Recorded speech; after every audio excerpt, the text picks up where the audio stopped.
So basically, Bitcoin is like a guillotine. So you mention it, and it goes down on your head, and it cuts it off.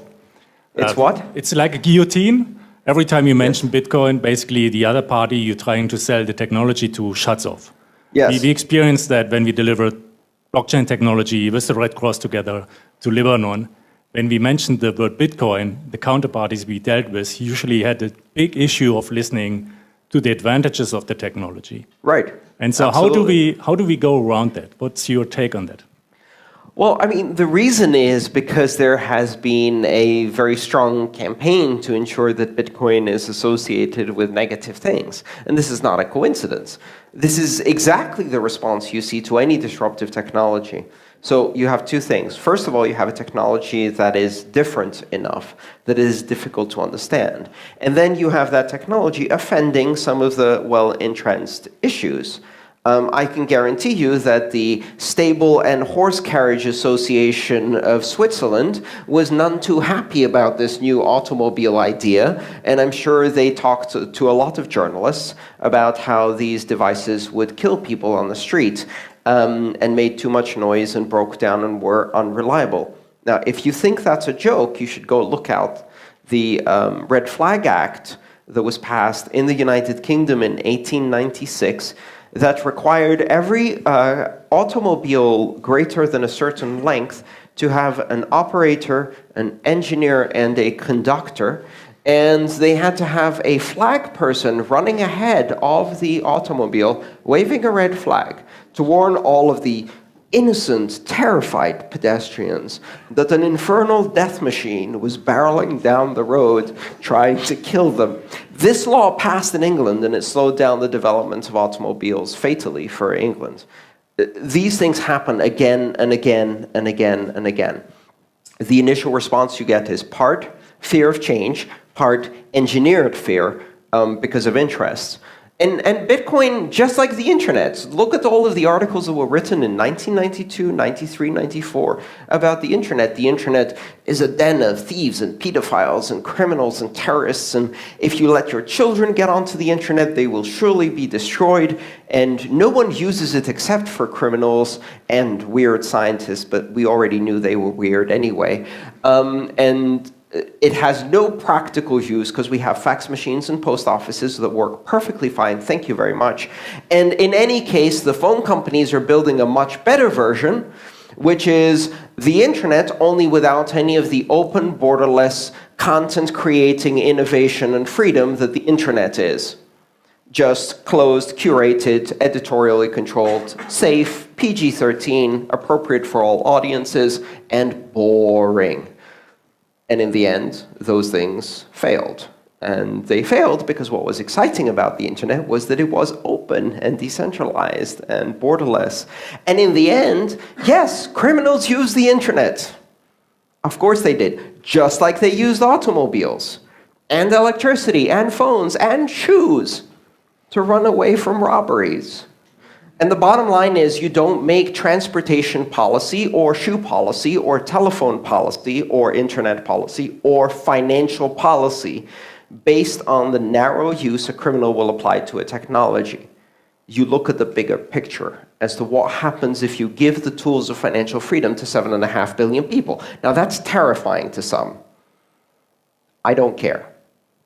I'm not going to try to sell this, because this, Bitcoin, is useful because it solves real problems for real people. So if you want to just wrap it up in a nice little blockchain shell and put a bow around it and say, don't worry, this is just like Bitcoin, only safer and, you know, not going to be used by criminals. Of course it's going to be used by criminals. You know why? Because criminals run the banks. Because criminals run governments. They are some of the biggest criminals out there, and eventually they're going to be using Bitcoin technology too. So I'm not worried about trying to market this. What I'm worried about is how do we make it useful to as many people as possible, and the rest is it will simply be washed away in history. And one day our children will hear this completely fabricated story, and the fabricated story will be, and Satoshi Nakamoto invented blockchain and the world rejoiced. and was never the same again. Just like we do the story. If you go into an American school and you ask them, how was the automobile invented, or who invented electricity? Edison came with the idea, tried it once, everybody hailed him as a hero, it was a stunning success, and the world moved on. Ford created automobiles for everyone, everyone was happy. Of course, neither of those people actually created the thing, and they were ridiculed for decades. Some of the inventors of these technologies died poor and ridiculed and destroyed. We rewrite the history later. So I'm not worried about perception. That's a very long answer to your question, but there you go. Thank you. By the way, great book, great lecture. Thank you. Thank you. Hello. Who's got it? Oh, we have two microphones. Awesome. Yes. Thanks for all these analogies. That was very interesting. Thank you. I just didn't get one point, is what is the infrastructure which will be needed for Bitcoin to become mainstream? Right. Well, you know, part of the infrastructure, the good news is we don't have to do all of the heavy lifting of building new roads and building new internet because we already have the internet. So that's one big difference in this infrastructure inversion. The infrastructure we're building or need to build within Bitcoin is access to financial capabilities and the liquidity to make those viable. That means having enough people who have access to wallets, and wallets that are decentralized and easy to use, and easy to secure, and easy to understand. And education for developers who are writing these applications, and education for users. And all of the things that need to smooth adoption. Right now, Bitcoin is difficult to use, it's difficult to secure, it's still the very early stages, and that's fine. As we educate more developers in more languages across the world, and they build better applications suited to the local languages, and more people get involved and start using Bitcoin as a means of exchange, you build liquidity. Liquidity allows more applications. Density of adoption allows more applications. The network effect kicks in, and as each new person is added to a network, the usefulness of the network increases exponentially, because for the new person, connecting to everybody else is useful. But for everybody else, the fact that they now can connect to a new person is also useful. And that's the exponential effect of Metcalfe's law, as it's called, the network effect. That's what's required here. We're not going to need to build physical infrastructure. We're going to need to build better and easier ways of getting on so that more people get on, so that we have social infrastructure, economic infrastructure. This is an economic tool, and therefore having a robust economy with economic activity is the infrastructure for Bitcoin. You will know when we have it. It's a very simple test. The day when you ask someone, how much is one Bitcoin?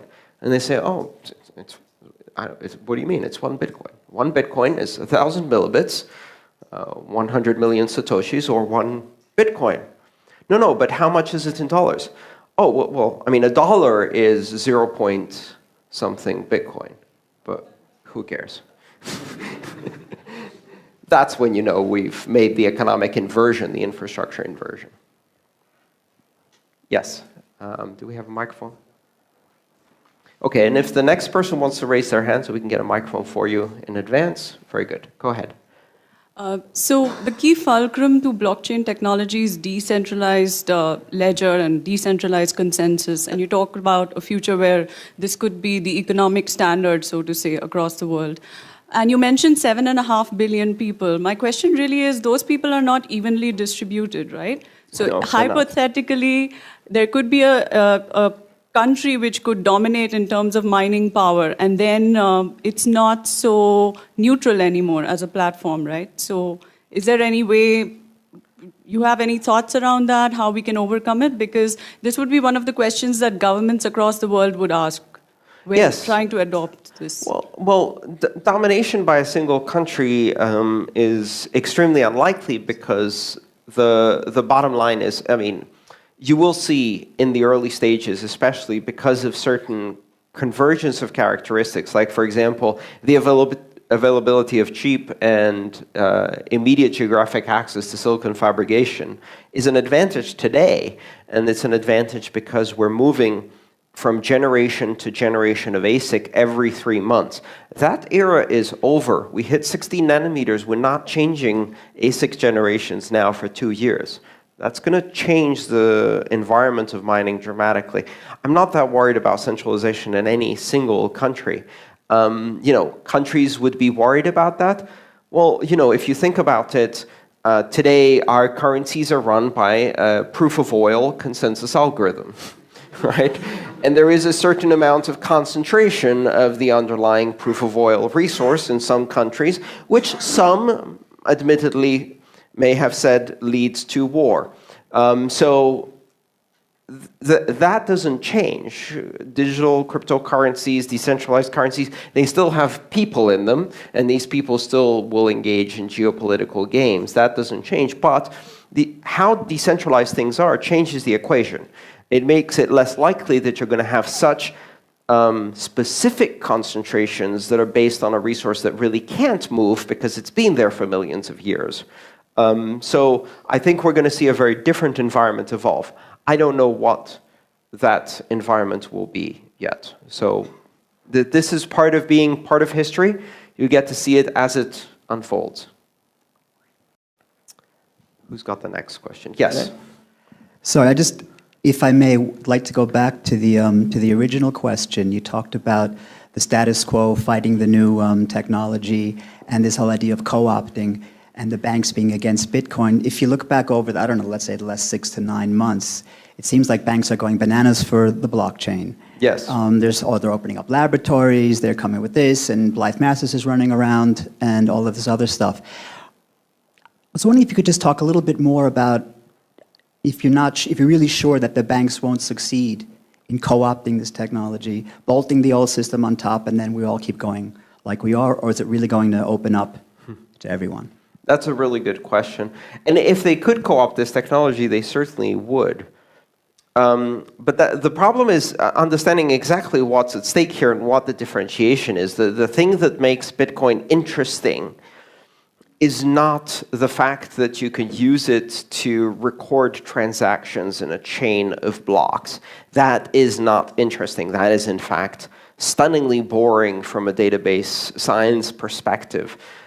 What is interesting is being able to remove central control of third parties by decentralizing the security mechanism through a proof-of-work consensus algorithm. What that gives you is a set of capabilities: immutability, unforgeability, open access, permissionless innovation, borderless systems, and censorship resistance. And none of these are in any way remotely interesting to banks, and they don't want any of them. So what they're trying to do is say, we see what you have there. We would like the same, only without the open, borderless, permissionless innovation, decentralized control, open access, and censorship resistance. Could we have one of those? And that's exactly like saying, I like this internet thing you have there. I think the underlying technology is packet switching. And packet switching is fantastic. Forget the net neutrality, open, borderless publishing, and freedom of expression, blah, blah, blah. That's irrelevant. What we really want to do is use packet switching to transmit corporate-produced content directly into the TVs of every household in a centralized, top-down, hierarchical way where we control the content, and don't worry, it will all be suitable for your children, produced by Disney and controlled forever by us. They failed to do that because that's not what people wanted, because what they saw in the internet was the possibility of taking control of the means of producing content and becoming consumers and producers of content, of equalizing things, and the ability to directly connect with people around the world was exciting. That's what blockchain doesn't have the way they call it, right?